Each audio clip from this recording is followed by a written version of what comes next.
Yeah, here you go. 10 minutes. Or less. Oh, this campus vibe is really sad. All right, so I guess I'll just Carry on. segue from your presentation. Yeah. And you spoke about scholarships and the importance of it, and we all know that university is not cheap, university college, and scholarship is one great way of funding your university or college education.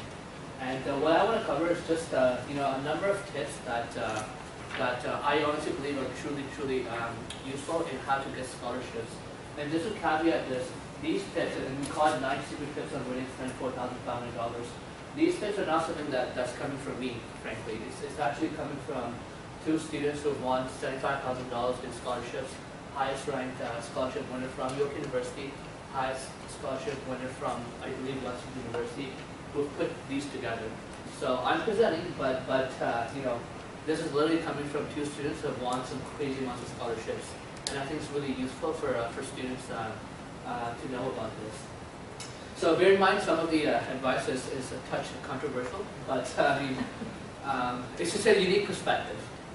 So I'll list this in the interest of time, so stop me if you want more detail, but really beginning with the first secret tip is to harness the wow factor, and the authors argue that in your scholarship application, the less people understand about what you've done, the more impressive it sounds. Right? So, here's the example of Andy, who tutors 8 students, for his math class. And there's another one, James, who has started a tutoring company at age 16 and employs 10 tutors. And the question is, who's more impressive? It's a very rhetorical question. We all know it's James, and the reason is because we don't know how he did that. Like, how do you start a company at age 16? Like, what steps did you go through? How did you find those 10 students and tutors? So there's a little bit of element of vagueness, which kind of makes your application more impressive than just saying, oh, I tutored 8 students. Number 2, so it's avoid conforming. And he's giving an example of Andy, and I'm going to summarize this, but Andy is basically a very keen student in school, and he's the, I guess, the head of the student council of his high school. And it's a very impressive feat to have. But then he gives the example of James, and he says that James has started, a program outside of school that has, focused on energy reduction impacting some thousands of students, and he's defied convention. So basically, there's the one round where you're succeeding in school, which is great. But then there's the other one where you're kind of going outside the box, and you're not conforming. You're saying, no, let me come up with my own way to do something, right? So that's the second tip. The third is to show that you're a worthy investment. Okay, and this is interesting. Honestly, when I wrote applications, I never followed these, but you have to. The authors argue that in your application, identify where your money is going, because when people are reading your application, the scholarship. The people running the scholarship program, they want to know, the back of their minds where the money is going. So if you can indicate that in your scholarship, saying, look, I'm gonna, whatever money I'm gonna get, I'm gonna use it this way. And if you can even tie it to something that's aligned with their vision, it usually makes them say, oh yeah, that's exactly where I want my money to go, right? It's kind of like parents giving money to their children, right? I guess it'll give them a bit more money if you know it's going to the right places and not on candy. So secret number 4, play the right cards, okay? This is, I think, a very, we've heard this advice. It's all about knowing the audience. And, they're arguing that, each scholarship entity has different missions, different organizations. So do a little bit of homework around that and really understand what they stand for, and see if you can tailor your application towards that. Or better yet, use your experiences to kind of show how what you have done in school or outside school matches that. Secret number 5, play the numbers game. This is also really interesting. These guys who've won, and I'll pick on Jimmy, who's won $75,000 at York University. He has won about 14 scholarships that amount to that huge sum, and he's been rejected by another 40, right? So I guess this advice is breaking the stereotype, saying, oh, if you won $75,000 of scholarship, anything your hands have touched and you're winning money. It's actually not true.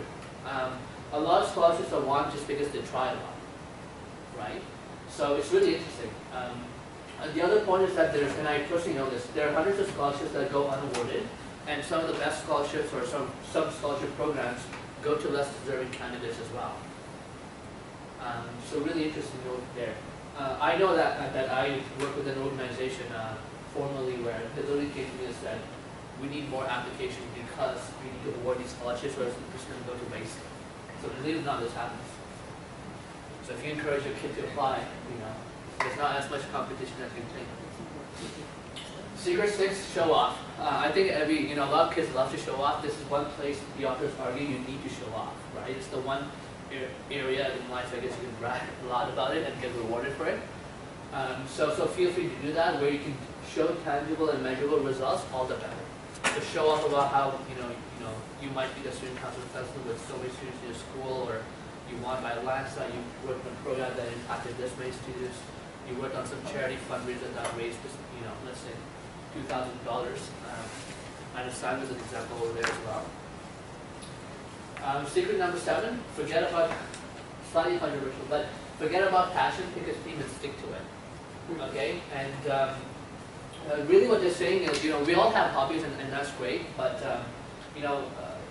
will a scholarship reward a passion that surrounds video games and, playing video games all the time? Like maybe there is a scholarship around that, but they're saying, pick a theme. Let's say it's energy reduction, for lack of a better example. Let's just solar panels. Let's say it's even tutoring kids or mental health would be another example. Pick a theme, right? Pick a passion, and then stick to it, and keep working on that and be the best at it. Really, that's the advice I'm trying to give, right?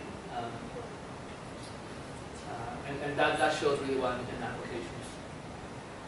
Secret number 8, take a note from the rating champion. So this is about looking at a scholarship and identifying who's won it in the past. And again, I think this is somewhat rhetorical, but a lot of students or maybe even parents don't realize that a lot of scholarship entities reveal who have won those scholarships in the past.